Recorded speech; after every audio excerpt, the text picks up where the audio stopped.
Hello everyone, my name is Lindsay, aka the Crohn's Ranger, and this is my Crohn's disease story.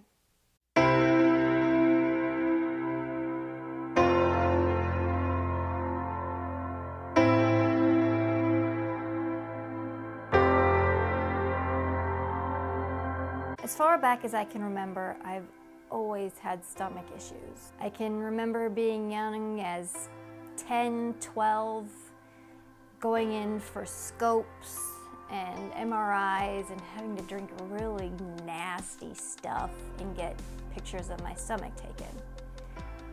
But it never led to anything. It was always, oh, we don't really know what's going on, we'll see what happens. So my senior year of high school, I was 17 years old, and I kept getting these horrible pains in my esophagus. Like, it was almost like really, really bad heartburn, but a little different. So we go in for another scope, and they told me that I had ulcers all through my esophagus. So they send me away to Mayo to see what they can figure out. And anyone who's been at Mayo knows they set you up with appointment after appointment after appointment after appointment. It's a 2-day process, and you see a whole myriad of doctors. By the time I got to Mayo, I had a lot of stomach issues. I'd already started losing weight, and I had the lovely erytheum nodosum on my lower legs. So I left Mayo with a nice sheet of paper saying, "You have Crohn's disease." That next 2 years was really hard. They didn't really know what to do with me. They didn't know what medicine to really put me on. I kept losing weight. I was on Pentasa for a while, but really the go-to was prednisone and Imuran. And y'all know how lovely prednisone is. But overall, these medicines didn't really do much. So we went back to my doctor, and what he decided to do was put in an implanted port and start giving me IV nutrition so that my weight could stay up. And this went on for the next 2 years. During that time, I had 3 different ports and 3 different septic infections, which I detail in my Crohn's chat video about sepsis. That last septic infection, they said, no more ports. This is too dangerous. If you get this again, you're not gonna make it. You barely made it out of these 3, you're not gonna make it the next time. So they decided to try Remicade. Went in for my first infusion, and it worked pretty well. Kinda sucked having to sit there for 5 hours with an IV in, but it did okay. I mean, I had energy again, I could eat. I kind of started feeling like myself again. I was like, oh, this is promising. Maybe this is the direction we need to go down to get me healthy again. So I go in for my next infusion, and boom, not even 20 seconds into the infusion, and anaphylaxis sets in, which if you've ever gone through that, it is truly terrifying. So they get the infusion stopped, they pump the antihistamines, finally I can breathe again. So that puts the kibosh on the Remicade. So once again, it's back to prednisone and Imuran. Yay. So then I was back to square one. I was losing weight, and I was on medicine that was not working. And my doctors weren't doing anything. Before I got sick, I was about 135 pounds. I was active in sports, so I was athletic. I wasn't overweight, but I was thick, I was stocky. And by the time we decided to switch doctors, I was 84 pounds. I think the best decision I've ever made, that me and my family have ever made, is going outside of town to find a doctor. She has saved my life countless times, and I can't thank her enough. She did a ton of tests on me and decided that I should try Humira. And I think that was the time when I was most scared. Throughout my entire sickness, I was the most frightened during this time. Was sitting in that office waiting to get my injections, because they started me off with a double dose. And it was like a light switch. It was crazy. I felt instantly better. I could eat. I ate like I hadn't eaten in 2 years. Anything you put in front of me, I devoured. I mean, I just put away massive amounts of food. And I gained 30 pounds in that first month, in less than that first month. Within the first 3 months of being on Humira, I was back up to my normal weight. I was about 130 pounds again, and I was loving it. And then the other shoe fell. During this time, I was on disability, so I had Medicare for my insurance. And Medicare decided that Humira was way too expensive for them to pay for. So all of a sudden, this medicine that had saved my life and had given me back myself was taken away. Those of you that have been or are on Humira know how expensive it is. It's like $15,000 plus a month to be on this medication. There's no way anyone could afford this medication on their own without insurance. So the lovely state of Iowa decided to take it away. And almost instantly, I started going downhill again. The weight started coming back off, the pain started coming back, all my symptoms started coming back. And the danger with that is, if you ever try this medicine again, there's a good chance that it may not work because you went off of it. My doctor wrote countless letters and sent test results to the people in charge trying to get me my medicine back. My mother, out of desperation, called a family friend in Senator Tom Harkin's office. And this family friend brought it to his attention. And Senator Harkin's office personally intervened to make sure that Medicare would cover my Humira. And so I was put back on it. And from then on, everyone who was prescribed this medication was approved on a case-by-case basis. I don't know what would have happened to me if Senator Harkin's office hadn't done what they did. I don't think I would be sitting here today. They have my utmost respect and gratitude for doing what they did. And I can't thank them enough. So boom, I'm back on Humira. Woohoo! And it did the same thing it did before. I put back on weight, I had energy, I felt like a human being again. I was able to go back to school and get my bachelor's degree. I met, fell in love with, and married the man of my dreams. I was able to get off disability and start working full time. During that almost 10 years of remission, I only had one hiccup.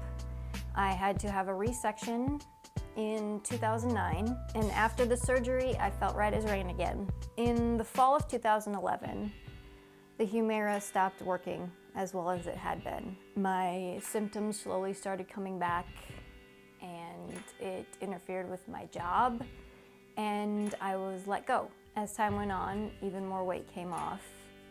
Slowly, but it was still coming off, and just inch by inch by inch, I was working my way back towards sickness. In fall of 2013, Humira completely stopped working. It was doing nothing. All of my symptoms were back, and they were back with a vengeance. And that was when the flare started that I am still trying to get out of. During the year of 2014, I was hospitalized over 12 times.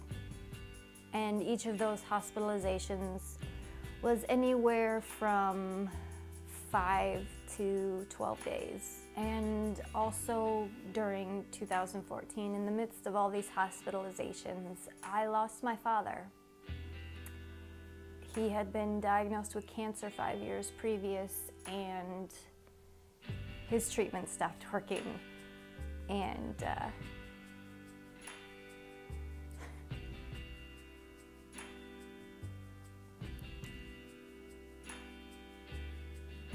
he passed away a few days after his birthday in October of 2014.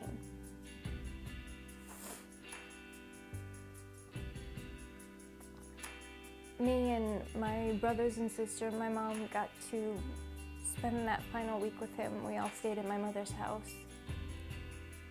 And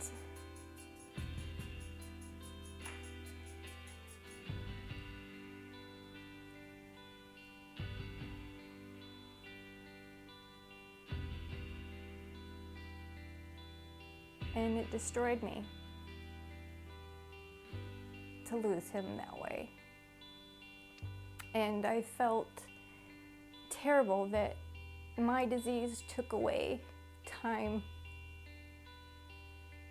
from that last year with him.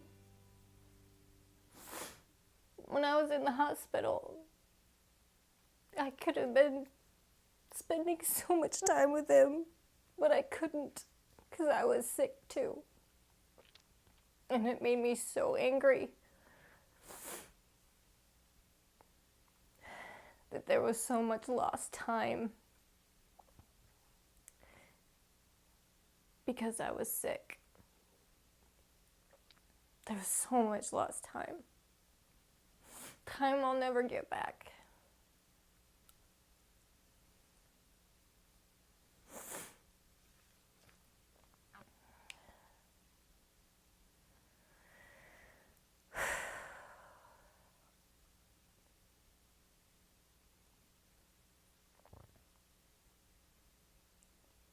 And in those months after he passed on, I didn't take care of myself at all.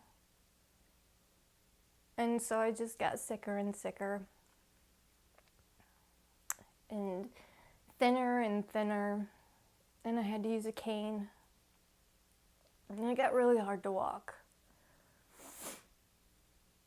And so during this whole time, there was talk about doing ostomy surgery, but I kept putting it off. I felt like that was giving up. To me at that time, getting an ostomy was giving up. And I didn't want to give up.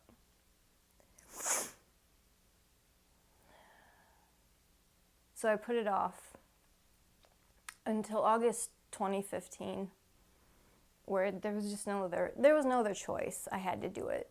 So I finally gave in, and we did the ostomy surgery in August of 2015. Also during this time, I tried repeatedly to get back on disability, but they just kept denying me. There's all this stuff about I didn't have enough credits of work history, and just a ton of bullshit, and they just kept saying no, so I stopped trying. Also during this time, I was on a couple different medications. They tried Tysabri, which did nothing. And it also had this really horrible side effect called the J virus, which leads to this really nasty brain infection. And so I had to get blood work every month really to make sure that I didn't have the precursors for that. Well, 1 month I tested positive for those precursors. So, no more Tysabri. So we switched Entyvio, which also did nothing. Really, those medications were just a band-aid to put over the problem until Stelara finally became approved for Crohn's patients. I'm still not 100% sold on the Stelara. It has helped in certain areas. Obviously, my weight has come back up. I have a little bit more energy than I did before, but I'm still having pain, and the abscesses are still there at times. I'm still fighting fistulas. The doctor said it could take up to 6 months or a year for it to really start to kick in. So I'm holding out hope that that's what the issue is, that it just hasn't really built up in my body enough yet. Hopefully it'll start working a lot more. I don't expect it to work as well as Humira did for me, but I'm hoping that it will at least get me to a point where I can function as a regular human being. Like I said, I'm still fighting things here and there, abscesses, fistulas, drain tubes, all that stuff, trying to get off pain medication. But overall, I am feeling better, and I am feeling happier and more fulfilled, and I'm still trying to reconcile and get over a lot of things that have happened in the past 4 years with my health and with my father's passing and things like that. And that's going to take some time, but I'm hopeful for the future, and I'm hopeful that I'm finally getting towards the end of this now 4-year flare. And it's been the hardest 4 years of my life. But I keep thinking about something that my father said. He said, the best days of your life started with a morning. And the trick is to keep having mornings. So that's what I'm trying to do right now. Just trying to keep having mornings. So if any of you out there are struggling and don't see the light at the end of the tunnel, my advice to you is just keep having mornings. That's gonna do it for this video. I just kind of wanted to tell you all my story, where I've come from, where I've been, what I've gone through. This is also Crohn's and Colitis Awareness Week, December 1st through the 7th. So I thought this was the best time to do this video. If you have any questions about what I've talked about in this video, or if there's something you want me to go a little more in depth on, just please put it below in the comments. So to all you out there, this is Lindsay, aka the Crohn's Ranger, signing off. I love you. Goodbye.